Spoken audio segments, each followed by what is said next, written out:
Shalom saudaraku yang dikasihi Tuhan Yesus Kristus. Selamat pagi, salam sejahtera untuk kita semuanya. Selamat datang kembali di Renungan Rohani pagi hari ini. Semoga saudara yang terkasih dalam keadaan sehat selalu. Kiranya damai dan sukacita Roh Kudus melimpah di dalam hati dan pikiran saudara saat ini. Sebelum kita mulai renungan pagi ini, marilah kita bersama-sama berdoa. Tuhan Yesus, terima kasih sudah membangunkanku pagi hari ini. Terima kasih atas penyertaan dan perlindungan Tuhan. Semua karena karunia Tuhan aku dapat bangun dengan pagi hari ini. Aku menyerahkan seluruh aktivitasku hari ini ke dalam kuasa tangan Tuhan.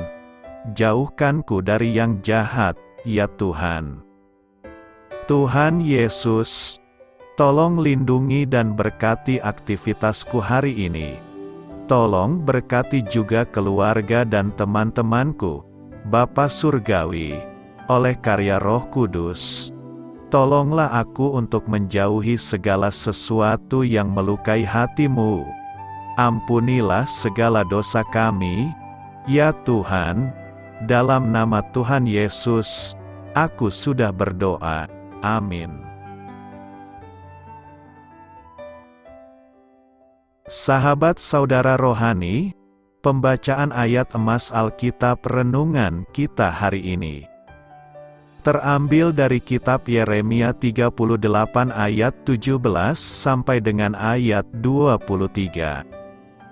Sesudah itu berkatalah Yeremia kepada Zedekia, beginilah firman Tuhan, Allah semesta alam, Allah Israel, jika engkau keluar menyerahkan diri kepada para perwira Raja Babel, maka nyawamu akan terpelihara, dan kota ini tidak akan dihanguskan dengan api. Engkau dengan keluargamu akan hidup. Tetapi jika engkau tidak menyerahkan diri kepada para perwira Raja Babel, maka kota ini akan diserahkan ke dalam tangan orang-orang Kasdim yang akan menghanguskannya dengan api, dan engkau sendiri tidak akan luput dari tangan mereka. Kemudian berkatalah Raja Zedekia kepada Yeremia, aku takut kepada orang-orang Yehuda yang menyeberang kepada orang Kasdim itu. Nanti aku diserahkan ke dalam tangan mereka, sehingga mereka mempermainkan aku. Yeremia menjawab, hal itu tidak akan terjadi. Dengarkanlah suara Tuhan dalam hal apa yang kukatakan kepadamu, maka keadaanmu akan baik dan nyawamu akan terpelihara.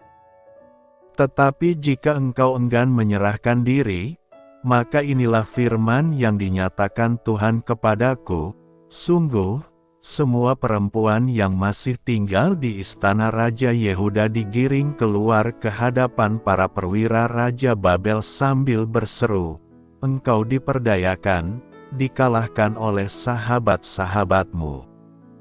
Tetapi baru saja kakimu terperosok ke dalam lumpur, mereka sudah berpaling pulang.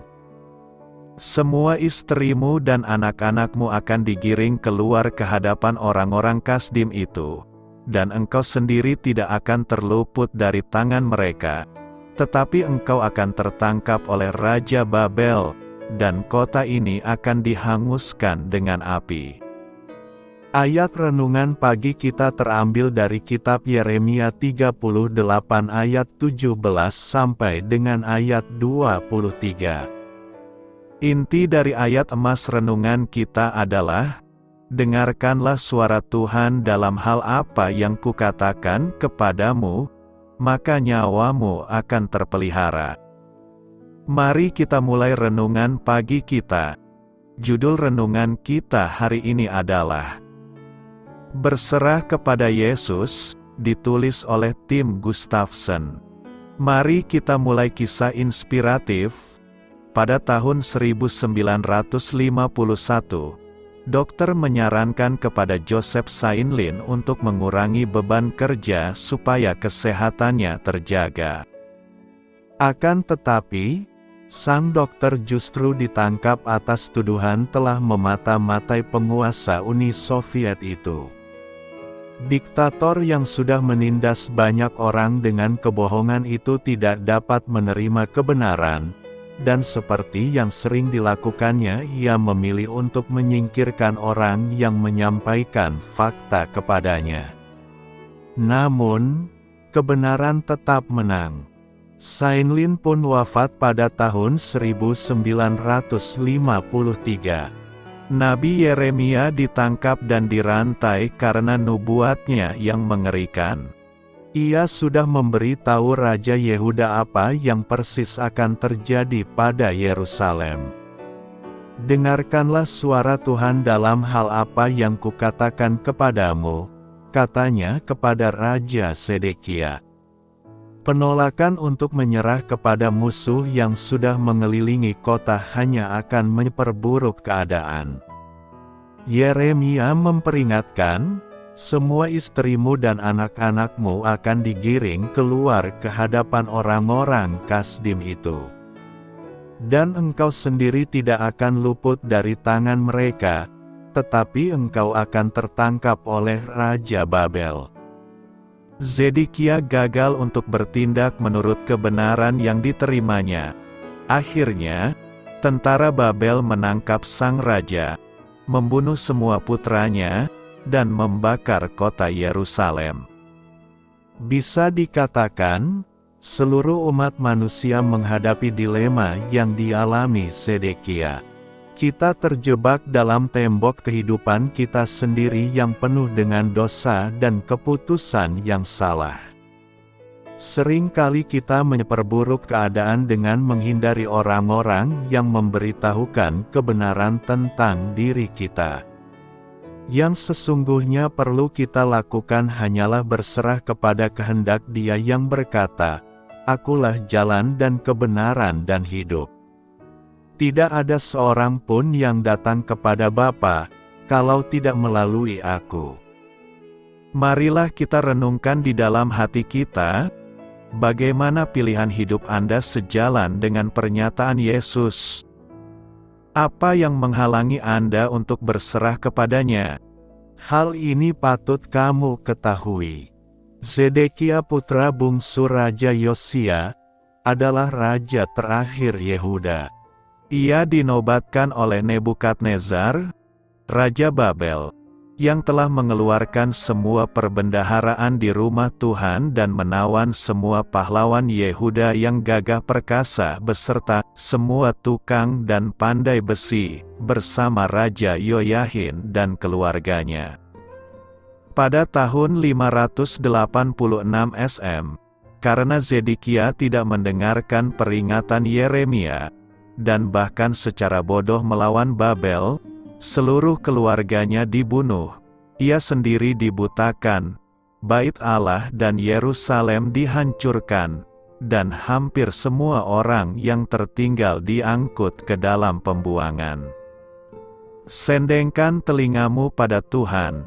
Yesaya 55 ayat 3 berkata, "Sendengkanlah telingamu dan datanglah kepadaku.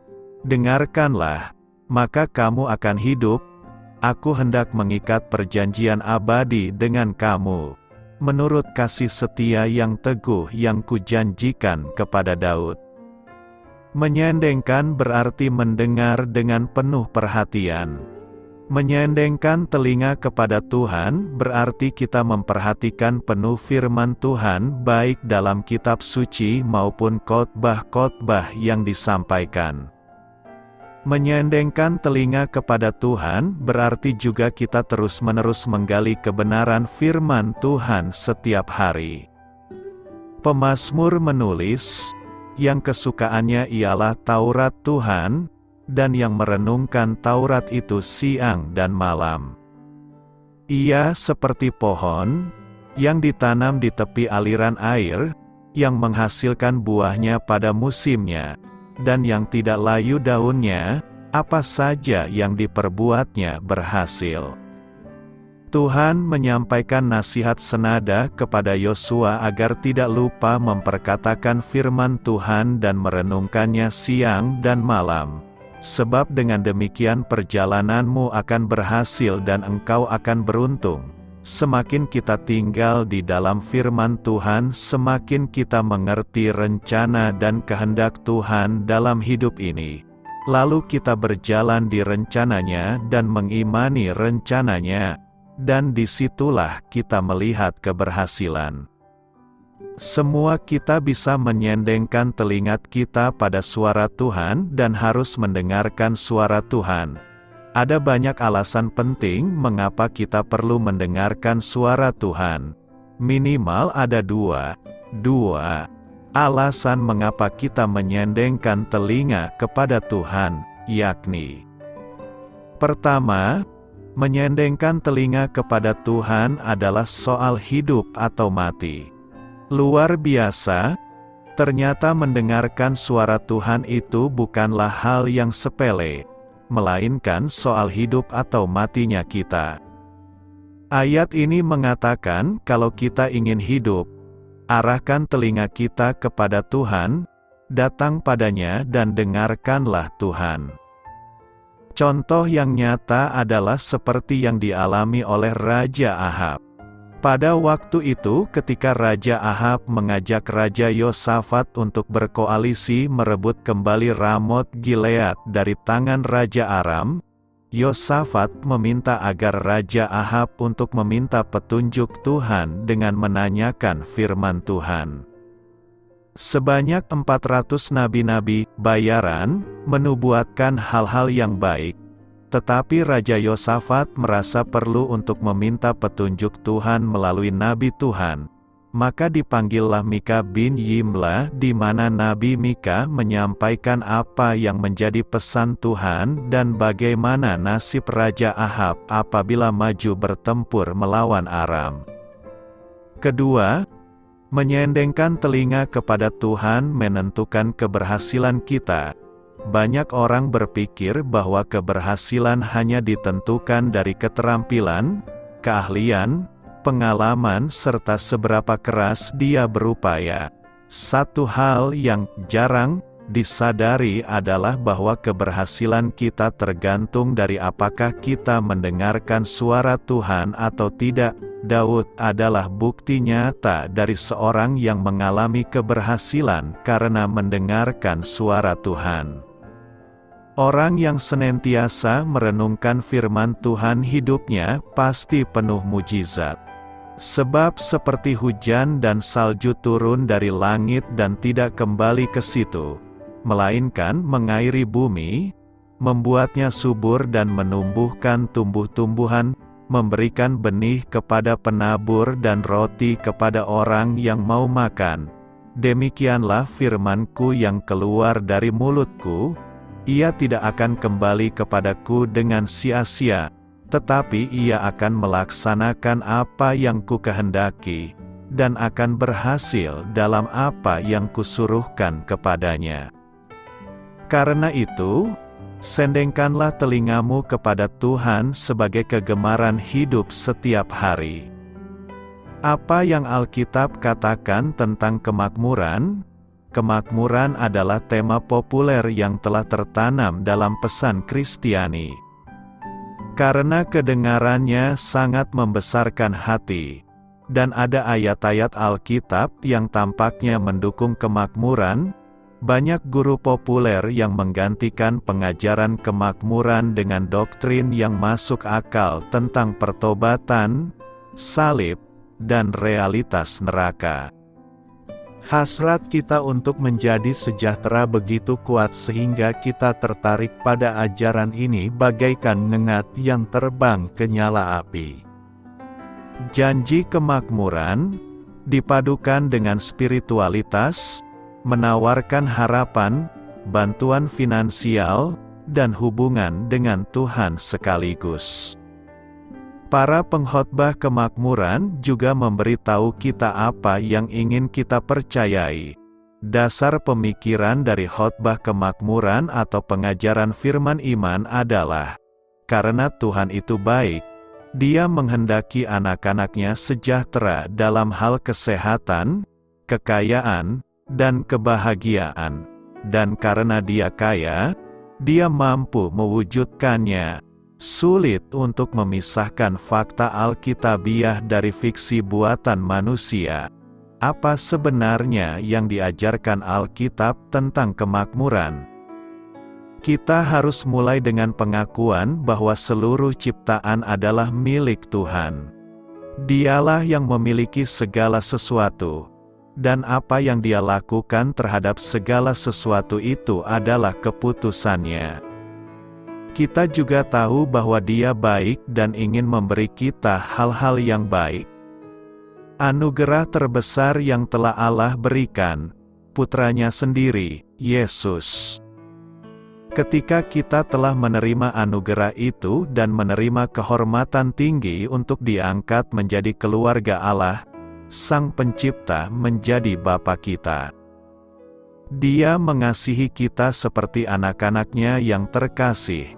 Sebagaimana seorang ayah di dunia ingin anak-anaknya sejahtera dalam banyak hal, demikian pula Allah. Sama seperti ayah di dunia yang senang memberi anak-anaknya pemberian yang baik, demikian pula Bapa Surgawi kita yang senang memberi kita pemberian yang baik. Sebagai anak-anaknya, kita dapat mengharapkan Dia untuk menjaga kita. Memang benar Tuhan ingin anak-anaknya sejahtera, tapi dalam hal apa? Pemahaman populer mengenai kemakmuran melampaui apa yang diajarkan Alkitab. Para pengajar kemakmuran berfokus terutama pada saat ini dan saat ini, mencari kekayaan sebagai bukti berkat Tuhan. Mereka menyertakan beberapa ayat Alkitab di luar konteks ke dalam hype mereka dan menyebutnya sebagai pengajaran Alkitabiah. Namun, keinginan Tuhan agar kita sejahtera mungkin tidak mencakup kekayaan materi sama sekali. 1 Timotius 6 ayat 9 memperingatkan, orang yang ingin menjadi kaya jatuh ke dalam pencobaan dan perangkap, dan ke dalam banyak keinginan yang bodoh dan merugikan, yang menjerumuskan manusia ke dalam kehancuran dan kebinasaan. Ada berbagai jenis kemakmuran, yang mana kemakmuran materi atau finansial hanyalah salah satunya. Jenis kemakmuran lainnya mungkin jauh lebih penting di mata Tuhan. Seringkali, Tuhan tidak dapat mempercayakan kemakmuran materi kepada kita karena kita menjadikannya berhala. Yesus berkata, betapa sulitnya bagi orang kaya untuk mendapat bagian dalam kerajaan Allah. Kekayaan dengan cepat menguasai kita dan menjanjikan keamanan yang tidak dapat diberikannya. Kesejahteraan dapat menjadi pengganti tujuan sebenarnya dalam mengejar Tuhan dan kebenarannya. Sebagai Bapa yang baik, Tuhan mungkin menahan apa yang kita dambakan, dan malah memilih memberikan apa yang benar-benar kita butuhkan. Dia memikirkan manfaat kekal bagi kita, bukan kenyamanan jangka pendek kita. Pengajaran kemakmuran juga salah karena mencakup gagasan bahwa salib Kristus menyembuhkan semua penyakit fisik dan mental kita. Jika penebusan Yesus memberikan kesembuhan dan kemakmuran fisik saat ini, maka kita seharusnya berharap untuk berumur panjang, hidup sejahtera dan bebas dari segala penyakit, kelemahan, dan penyakit. Namun bukan kemakmuran duniawi dan fisik yang disediakan oleh penebusan Kristus. Itu adalah kemakmuran surgawi dan rohani. Beberapa hamba Allah yang paling setia menderita penyakit fisik yang tidak disembuhkan secara ajaib. Dan banyak orang percaya sepanjang sejarah dipenjarakan, disiksa, dan akhirnya dibunuh. Mereka berjalan dengan mengenakan kulit domba dan kulit kambing, melarat, dianiaya dan dianiaya, Mereka mengembara di padang gurun dan gunung-gunung, tinggal di gua-gua dan lubang-lubang di tanah. Gereja mula-mula tidak tahu apa-apa tentang ajaran kemakmuran yang populer saat ini. Mereka mungkin tidak makmur dalam kekayaan dan tanah, namun mereka makmur dalam kemurahan hati, dalam kasih, dan dalam persekutuan dengan Kristus dan satu sama lain. Cita-cita Tuhan bagi dunia ini adalah kesempurnaan. Dia menciptakannya dengan sempurna, menginginkan agar kita menikmati kehidupan yang sempurna dan persekutuan yang sempurna dengannya, dan menginginkan agar kemakmuran menjadi cara hidup.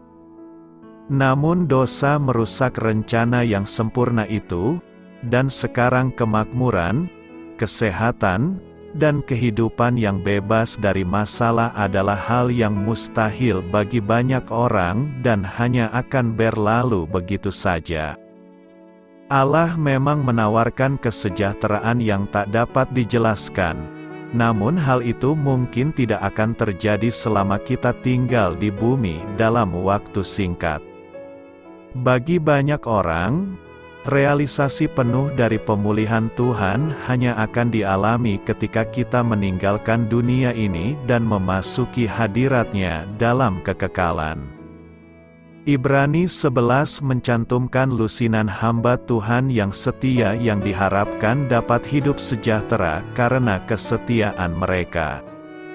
Namun ayat 39 dan 40 mengatakan ini, dan mereka semua, yang mendapat persetujuan melalui iman mereka, tidak menerima apa yang dijanjikan, sebab Allah telah menganugerahkan kepada kita sesuatu yang lebih baik, supaya di luar kita mereka tidak dapat disempurnakan. Setiap anak Tuhan, yang dibeli dengan darah Yesus Kristus, akan mengalami kemakmuran melebihi imajinasi terliar kita untuk selama-lamanya. Sampai saat itu tiba, kita berjalan dengan iman. Roma 8 ayat 17-18 menjanjikan hal ini. Jadi jika kita masih anak-anak, maka kita juga adalah ahli waris, yaitu ahli waris Allah dan turut serta dalam penderitaan Kristus, jika kita turut mengambil bagian dalam penderitaannya, supaya kita juga dapat mengambil bagian dalam kemuliaannya. Saya menganggap penderitaan kita saat ini tidak sebanding dengan kemuliaan yang akan terungkap dalam diri kita. Menjadi ahli waris bersama Kristus berarti selamanya kita akan menikmati segala milik Tuhan. Tidak ada kemakmuran duniawi yang dapat menandingi hal itu. Penderitaan menjadi keselamatan. Yesaya 38 ayat 17 berkata, "Sesungguhnya, penderitaan yang pahit menjadi keselamatan bagiku. Engkaulah yang mencegah jiwaku dari lobang kebinasaan, sebab Engkau telah melemparkan segala dosaku jauh dari hadapan-Mu." Pernyataan Yesaya ini agak sulit diterima akal manusia. Mana mungkin penderitaan menjadi keselamatan? Penderitaan itu membawa orang pada kesengsaraan. Itulah yang berlaku umum secara duniawi. Namun Yesaya memberikan jaminan bahwa di balik duka ada suka. Allah memiliki suatu tujuan di balik segala penderitaan. Allah menggunakan keadaan-keadaan untuk mengembangkan karakter kita. Bahkan sebetulnya, Dia lebih bergantung pada keadaan untuk menjadikan kita serupa dengan Yesus ketimbang pada kegiatan kita membaca kitab suci. Alasannya jelas, kita menghadapi berbagai keadaan 24 jam sehari. Yesus memperingatkan kita bahwa kita akan menghadapi aneka masalah dan penderitaan di dunia. Semuanya itu kukatakan kepadamu, supaya kamu beroleh damai sejahtera dalam Aku.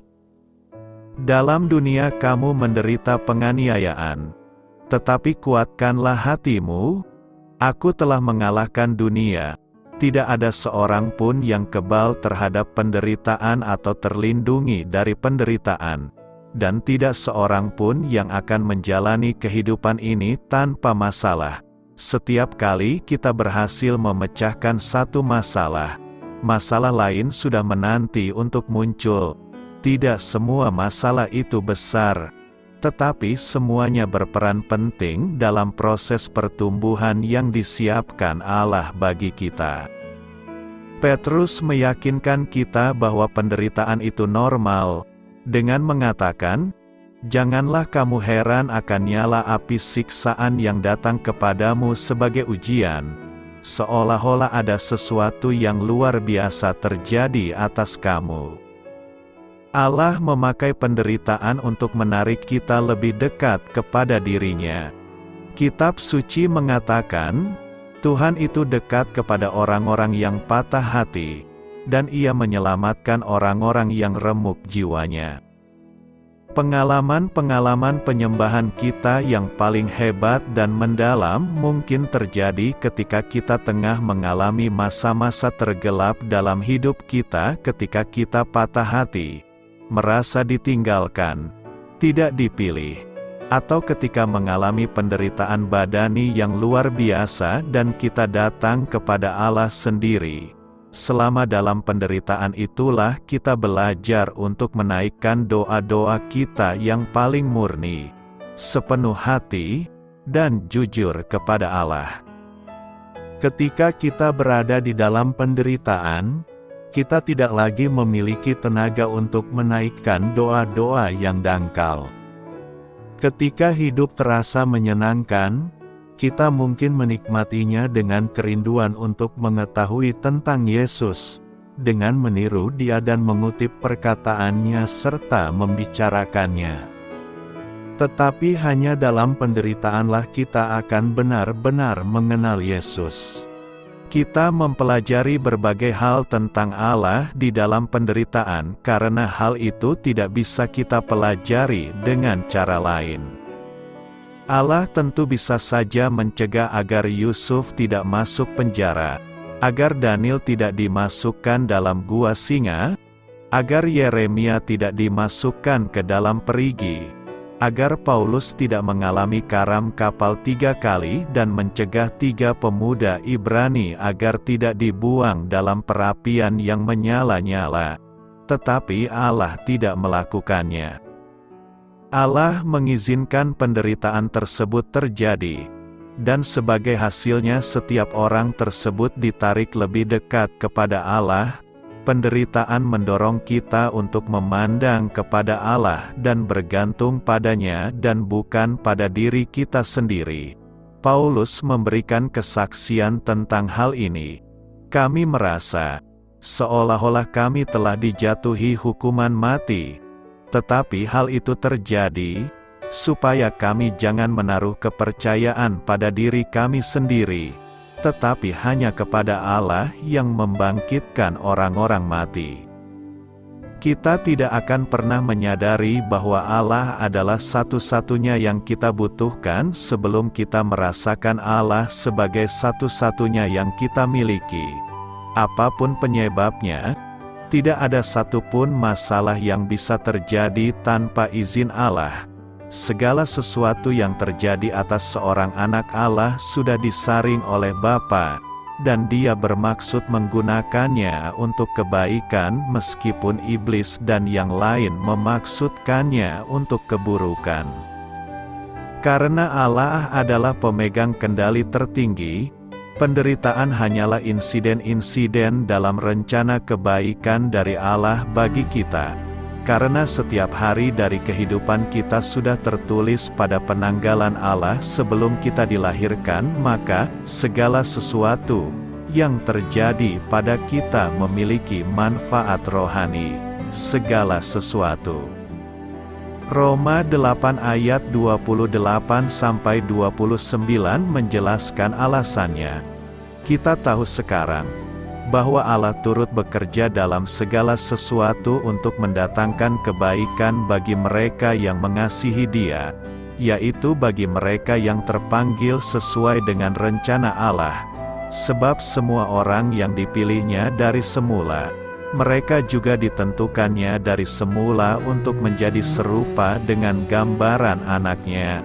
Karena itu, nikmatilah segala penderitaan yang kita alami sebagai jalan menuju keselamatan kekal. Diberkatilah orang yang mengandalkan Tuhan. Dalam minggu ini kita akan membahas tema, diberkatilah orang yang mengandalkan Tuhan. Orang yang mengandalkan Tuhan hidupnya pasti diberkati Tuhan. Orang yang mengandalkan Tuhan akan menjalani hidup yang penuh berkat. Dia tidak khawatir dalam tahun kering, dan yang tidak berhenti menghasilkan buah. Selaras dengan Mazmur 1, orang yang mengandalkan Tuhan seperti pohon yang dekat dengan sumber air.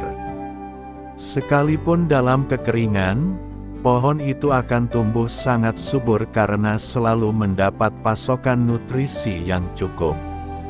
Sebaliknya orang yang tidak mengandalkan Tuhan akan menjalani hidup yang seolah penuh hukuman. Bagaimanapun keadaan hidupnya, dia tidak akan mengalami datangnya keadaan baik. Perikop khotbah minggu ini berbicara tentang dua pilihan yang masing-masing memiliki konsekuensinya, yakni: pertama, hidup yang mengandalkan kekuatan sendiri dan hati yang menjauh dari Tuhan. Terhadap pilihan ini, Alkitab secara tegas dalam ayat 5 memulai dengan kata, terkutuklah. Hidup yang terkutuk adalah hidup yang penuh dengan penderitaan. Perikop ini lebih jauh menegaskan bahwa bagi siapa saja yang memilih pilihan ini, maka dia akan mengalami penderitaan, tinggal di tanah gersang dan terasing. Jika membayangkan kehidupan seperti ini, tentu tidak ada seorang pun yang ingin mengalaminya. Namun tanpa disadari, sesungguhnya banyak orang Kristen yang memilih pilihan ini. Jika orang Kristen memilih kehidupan menjadi terkutuk, maka konsekuensinya adalah mereka akan melakukan hal-hal sebagai berikut. Mereka mengandalkan manusia dan kekuatan sendiri. Artinya adalah lebih confident, lebih yakin, lebih merasa aman, lebih percaya dan lebih mempercayakan dirinya sepenuhnya hanya kepada kekuatan manusia, yaitu mengandalkan pikiran, pendapat, prinsip-prinsip dan cara-cara manusia. Hati mereka menjauh daripada Tuhan. Arti kata, hatinya menjauh, dalam bahasa Ibrani adalah, cuwer, artinya hatinya memberontak kepada Tuhan. Hatinya meninggalkan Tuhan dan hatinya semakin menjauhi daripada Tuhan, sehingga semakin lama semakin tidak peka lagi dengan firman Tuhan. Hati mereka licik. Arti kata hatinya licik, artinya adalah dalam diri manusia Tuhan melihat banyak kemunafikan, suka bohong, tidak jujur, suka menipu, curang, culas, palsu, sombong, ingin menonjol, suka membanggakan diri dan seperti orang yang berjalan di luar jalur kebenaran. Hati mereka membatu. Arti kata hatinya membatu, artinya adalah dalam diri manusia Tuhan melihat hatinya keras, jahat, keji, gusar dan sulit untuk disembuhkan, sehingga pribadinya menjadi lemah, rapuh, murung dan sedih. Biasanya orang yang seperti ini adalah orang yang tidak pernah bersyukur dan mudah putus asa. Kedua, hidup mengandalkan Tuhan. Arti kata mengandalkan Tuhan dalam bahasa Ibrani batach, artinya adalah lebih confident, lebih yakin, lebih merasa aman, lebih percaya dan lebih mempercayakan dirinya sepenuhnya hanya kepada Tuhan. Perikop kita saat ini menyatakan juga dengan tegas bahwa diberkatilah orang yang mengandalkan Tuhan, yang menaruh harapannya pada Tuhan. Ini pilihan yang bertolak belakang dengan pilihan pertama dan konsekuensinya juga bertolak belakang. Pilihan pertama mendatangkan kutuk, namun pilihan kedua ini akan mendatangkan berkat. Lebih jauh perikop ini menjelaskan berkat seperti apa yang diberikan oleh Tuhan, bahwa bagi siapapun yang hidup mengandalkan Tuhan maka ia akan seperti pohon yang ditanam di tepi batang air. Artinya hidupnya tak akan berkekurangan karena dia akan selalu dekat dengan batang air, dekat dengan sumber kehidupan.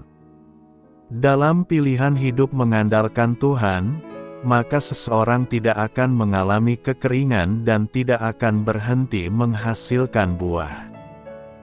Jika kita hidup mengandalkan Tuhan, maka konsekuensi yang akan kita terima adalah kita hidup seperti pohon yang ditanam di tepi aliran air.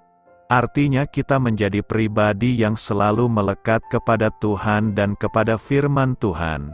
Sehingga yang menjadi sumber kehidupan kita adalah firman Tuhan.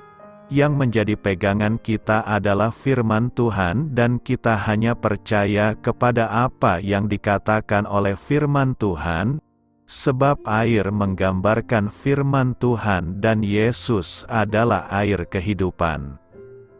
Kehidupan kita seperti merambatkan akar-akarnya ke tepi batang air. Artinya kehidupan kita berakar sangat kuat, memiliki pondasi dan dasar yang sangat kuat hanya kepada firman Tuhan, sehingga segala aspek kehidupan kita hanya didasari dan ditopang oleh firman Tuhan. Kehidupan kita tidak mengalami panas terik. Artinya adalah ketika kita menghadapi kesulitan, tantangan dan masalah kehidupan, kita tetap teguh, tidak mengeluh dan tidak mudah menyerah, karena selalu mengalami penyertaan dan perlindungan yang dari Tuhan. Kehidupan kita seperti daun yang tetap hijau. Artinya orang melihat kehidupan kita adalah kehidupan yang indah, yang menyenangkan dan yang penuh sukacita. Jadi gambarannya seperti orang yang sedang melihat pohon yang rimbun, yang hijau dan yang indah. Sehingga kehidupan kita menjadi berkat dan memuliakan Tuhan. Kehidupan kita tidak khawatir dalam tahun kering. Artinya kita selalu percaya akan janji Tuhan dan jaminan Tuhan, sehingga kita menjadi pribadi yang senantiasa bersyukur dan bersukacita, sebab kita percaya bahwa pengharapan di dalam Tuhan tidak pernah mengecewakan. Kehidupan kita tidak berhenti menghasilkan buah. Artinya kehidupan kita menghasilkan buah karakter yang benar, yang penuh kasih, yang penuh damai sejahtera, yang selalu bersyukur dan bersukacita, sehingga kita menjadi pribadi yang produktif, kreatif, bermultiplikasi dan mengalami buah-buah keberhasilan dalam segala aspek kehidupan kita. Pertanyaan kita sekarang adalah bagaimana caranya untuk mengandalkan Tuhan. Pertama, jangan pernah menggantikan sumber daya rohani dengan sumber daya duniawi. Paulus, yang paham beratnya medan pertempuran orang beriman, menasihati jemaat Efesus untuk mengenakan seluruh perlengkapan senjata Allah. Di tengah tekanan batin akibat pelayanan yang begitu berat, ada 5 doa Yeremia yang berbentuk puisi tercatat dalam kitab ini. Itulah rahasia kekuatannya. Orang yang menggunakan sumber daya rohani tidak akan bisa dikalahkan oleh keadaan. Hal ini sesuai dengan teladan Tuhan Yesus. Malam sebelum disalib, Dia bukan sibuk mengatur siasat, tetapi sibuk berdoa. Hasilnya, Dia pun mendapatkan kekuatan ilahi untuk menggenapi misinya. Kedua, berusahalah semaksimal mungkin, tetapi serahkanlah hasilnya pada Tuhan. Mengandalkan Tuhan bukan berarti meniadakan usaha, namun berusaha dengan cara pandang bahwa Tuhanlah yang berdaulat. Walaupun menyampaikan pesan Tuhan dengan tekun, hanya 2 orang yang tercatat bertobat dalam kitab Yeremia, Baruch, sekretarisnya dan Ebed-Melek, sida-sida dari Ethiopia yang melayani raja. Namun demikian, Yeremia terus melayani dengan setia selama 40 tahun sampai akhir hidupnya. Banyak orang tekun berusaha tetapi tidak rela menempatkan Tuhan sebagai Tuhan, penguasa, atas hidup mereka. Inilah yang membuat mereka mudah patah semangat ketika hasil usaha mereka tidak sesuai dengan apa yang mereka harapkan. Ketiga, taatlah pada pimpinan Tuhan, bersandar pada Tuhan menuntut ketaatan mutlak. Bahkan, seperti Yeremia, sampai harus mengalami berbagai kesulitan. Orang-orang sekampungnya berkomplot melawan dia dan berbagai penganiayaan diterimanya. Yeremia juga menjalani hidup yang tidak wajar, ketika Tuhan memerintahkannya melakukan tindakan-tindakan simbolis untuk menyatakan pesannya.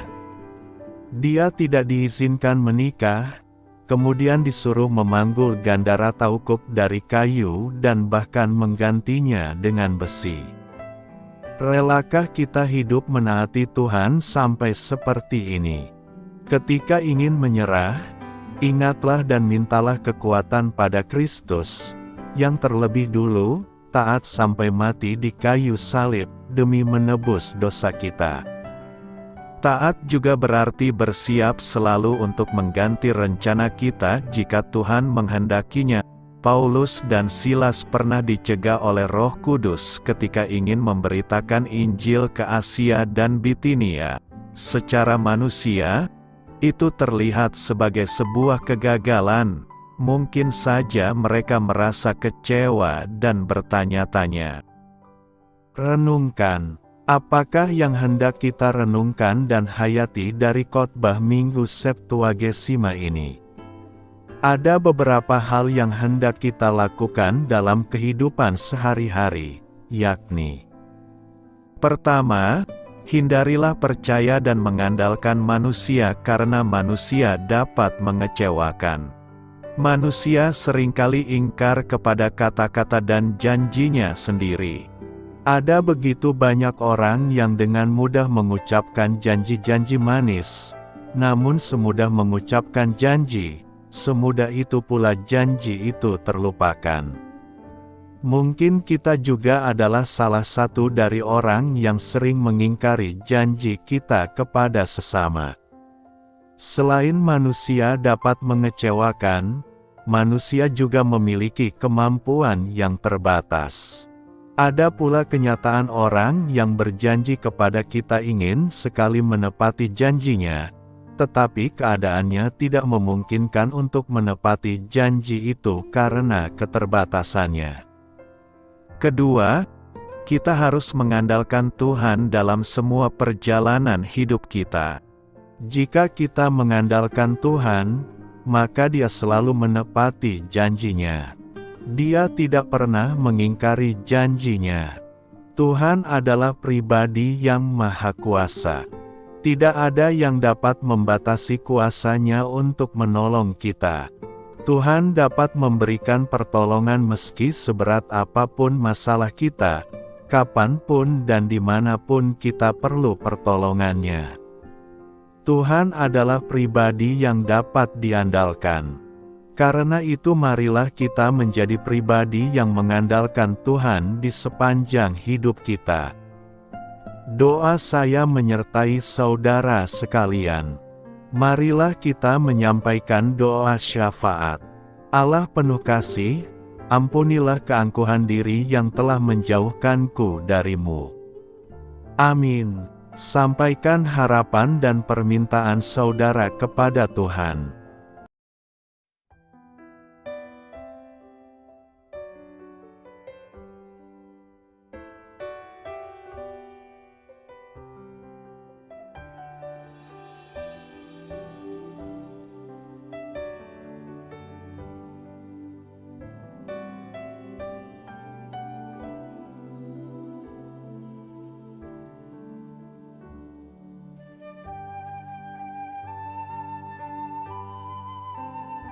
Marilah kita renungkan sahabat saudara rohani. Demikianlah renungan firman Tuhan pagi hari ini. Semoga menjadi berkat dalam hidup kita. Dan sebelum kita memulai segala aktivitas kita pagi hari ini, marilah kita berdoa. Selamat pagi Bapa, malam hari telah berganti pagi. Kehidupan baru telah Engkau berikan kembali bagi kami. Bapa Surgawi, tolonglah aku menyadari kebutuhan orang lain, supaya aku dapat membagikan apa yang telah Engkau berikan kepadaku. Pada saat aku membutuhkan, berilah aku keyakinan bahwa Engkau akan mencukupkanku, melalui orang-orang yang mengasihi-Mu, bukan karena kami pantas atau layak, namun karena kasih karunia-Mu kami boleh ada, sebagaimana kami ada di pagi hari ini.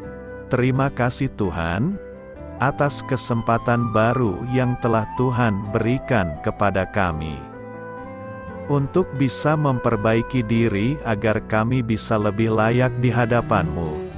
Hari ini kami serahkan semua perkara dan kesulitan yang akan kami lalui ke dalam tangan-Mu. Biarkanlah kami bisa memuliakan-Mu dalam segala aktivitas yang akan kami lakukan. Amin. Biarlah firman Tuhan menjadi pengingat untuk kita semua, bahwa tuntunan dari Roh Kudus akan selalu memberi jalan keluar bagi setiap permasalahan hidup kita, dan memberi kedamaian di hati kita. Sampai jumpa di renungan pagi saudara rohani berikutnya. Kiranya Tuhan selalu memberkati saudara semua hari ini. Amin. Shalom.